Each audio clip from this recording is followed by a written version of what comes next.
Hi guys, welcome back to another video of LMEO. I'm Leo, and welcome back to another after-match analysis video. And the match today I want to go over, guys, is Man City's match versus Tottenham in the Premier League at Tottenham Stadium, guys. But guys, before we get started, as usual, guys, please always remember to hit that subscribe button, like, and comment, guys. Especially comment, not especially comment, just comment on any of these you guys want to talk about. And especially, here to come to the especially part. The especially part is to like and subscribe, guys, to win the giveaway. I know it's a lot. That's why I put a lot in line, because I don't think honestly we'll get to that. That's why I put a lot of on the line. But we'll see. You guys try to prove me wrong by subscribing and liking. We'll see how that goes, guys. But without further ado, let's get started on Man City's match versus Tottenham, which Man City bottled it by letting go of a 2-0 lead to Tottenham at Tottenham Stadium, as goals were scored first by Turkey. Great goal by him in just like 10 or 11 minutes, guys. Let me know. 10 or 11 minutes. He scored, guys. I watched it live, so that was a good goal by him. He's been doing really well with Man City. He's been assisting and scoring, but just one player can make the difference. As then Antoine Semenyo scored again. He's been settling in really well, except it was not that, and not big of a goal, as it was just past him and he was just one-on-one with the goalkeeper and scored. But good for him that he scored at least. The celebration didn't really go as planned, as he tried to do a backflip, as I'm assuming most of you all know, and then he failed. I mean, he did it well, better than I can do. Like, he's backflipped but he fell after that. But he seemed okay with it. He seemed pretty much nonchalant or calm with that. But yeah, he scored, and then everyone thought, and at that time it was impossible to think that Man City would blow this up and they would not win this, and Spurs would come back, as Spurs were playing trash in that first half, not playing good at all.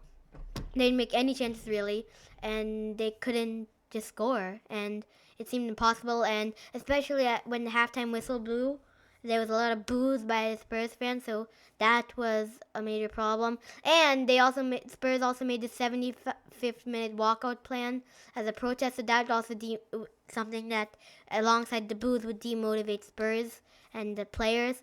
But Spurs didn't give up, as most of you know. In the second half, all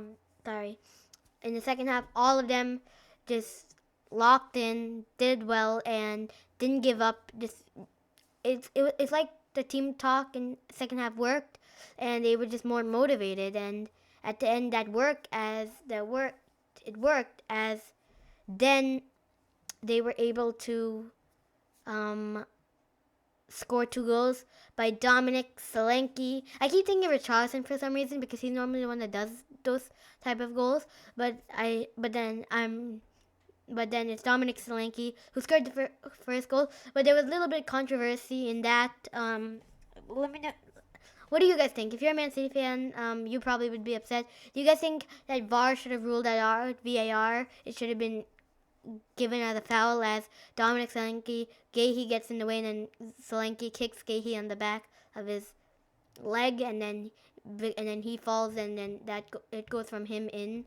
Or do you guys think Solanke touched that first and then it's just Gahey? Let me know. Or do you just think that it's like a disgrace, or like not a disgrace, or like it's cheating or unfair, and Man City should have been given the foul for that? Like, they shouldn't have like given the goal against them.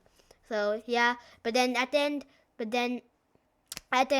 second goal, no one can complain. Great goal, Puskas worthy goal, award worthy goal, as most scorpion kicks would be, as Dominic Solanke scores a scorpion kick, which came out of the nowhere. I don't think anyone saw that coming, as Rodri tries to get it, but then Solanke just it crosses in by Conor Gallagher.